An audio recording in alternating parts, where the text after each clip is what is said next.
Okay, can everybody see those slides now?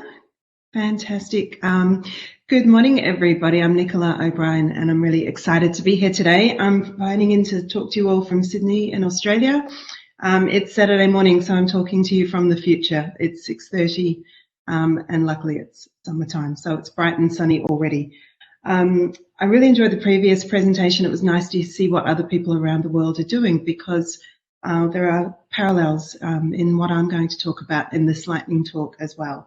I'm part of a team which works at Sydney University here in the Australian Computing Academy, and we've been tasked with supporting teachers and teaching a subject that was new in our curriculum, digital technologies, at the end of 2015. And we have been helping and supporting teachers through delivering professional development and also through running online courses directly with students over those years. What I'll talk about today is mostly the professional development and talk about how we've really used the microbit to quickly build engagement and confidence in teachers, and also as a device to sort of bridge connections between industry and the education sector. So I'll move on fairly swiftly. A little bit of background on this slide about what we've done in the last couple of years. We've worked with over 6,000 teachers around the country. We did a hard pivot back in March from face-to-face workshops, which we'd had nearly 2,000 people attend, into webinars and online learning. I admire the previous speakers, and delivering PD online, it has its challenges, particularly if you want to be interactive. And I think we're all looking forward to being back in the classroom and hands-on. The other component of what we do is our online courses, and I can share a link. You're welcome to jump in and look on our website, aca.edu.au. We use the microbit in our online courses, which we're very close to getting out to 500,000 students here in Australia. And that's a program that's been funded by the government, so it's no cost to the students. Okay, on to the microbit and what we've done. We have delivered a program a couple of times which I wanted to share today, as you might like to try it with your own communities. We called it the DT Olympics, and essentially we were fairly ambitious. We hoped that over one day we would be able to introduce teachers to the microbit and have them build a hands-on project they could present in a showcase that day. Now, Australians are a fairly competitive bunch and they enjoy their sport. So we came up with the idea of calling it the DT Olympics.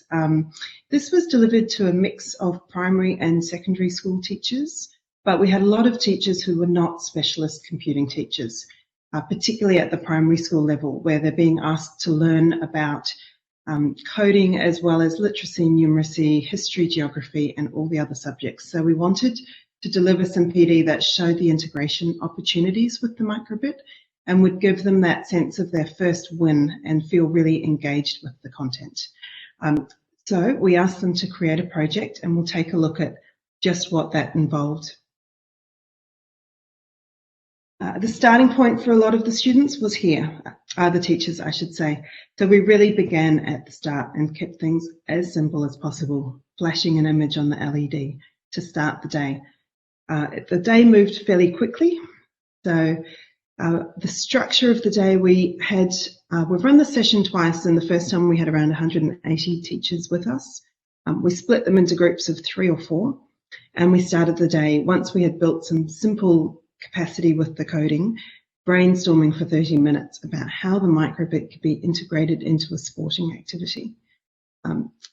One of the key things to the success of the day was having a lot of tutors available. So our team travelled to Perth initially on the other side of Australia, and we spent a lot of time and had as many people as possible so that tutors could initially be there to provide some feasibility sort of feedback as people came up with ideas, and would be able to say, yes, that's, that project sounds great, or, here are some considerations that might be, difficult in the time we have, or yes, here's a green light, go for it.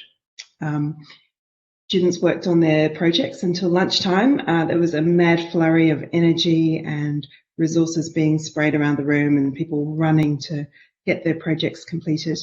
And after everyone had set up their showcase, there was an opportunity for everyone to try each other's activities. Let's have a look at some of them. It was a fantastic day. So this is where the microbit really comes into its own, I think, as an accessible, engaging tool for teachers to understand the power of computing. We had a lot of activities focused around target practice. So they might use a Nerf gun or another kind of projectile to hit a microbit, and then making use of the accelerometer that would either display a strike or a point value on the microbit, or using the radio functionality, send a message off to another microbit that would keep track of score. That was a really popular theme, and without too much coding, we found that the teachers could create this type of project in one day.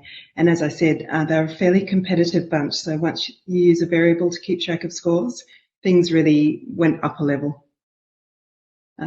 Here's another example of a long-range target practice throwing at these pieces of paper, which had a microbit attached, which again would detect movement. Another popular thing was sort of feats of physical endurance. So we had, again, using the accelerometer and the radio, which really seemed to win on the day, a bit of yoga, so how still you could stay, and some push-up challenges, which were devilishly difficult, and people going head-to-head with people cheering them on. It was a really exciting day. What did we learn, and what could you try if you're wanting to try these kind of activities? Our first real takeaway is that as a team, we just love the radio feature on the microbit.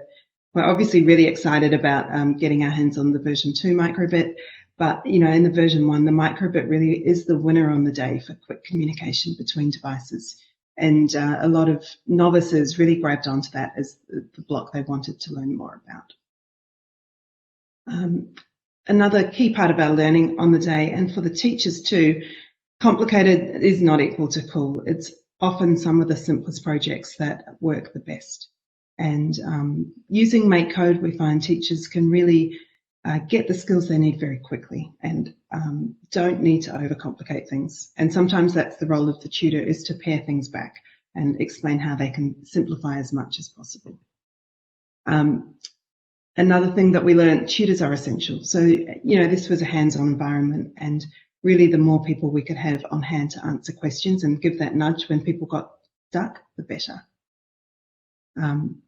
There's two more things I'll mention very, very briefly, and I won't dwell on them, but other ways that we've found the microbit are so important and useful.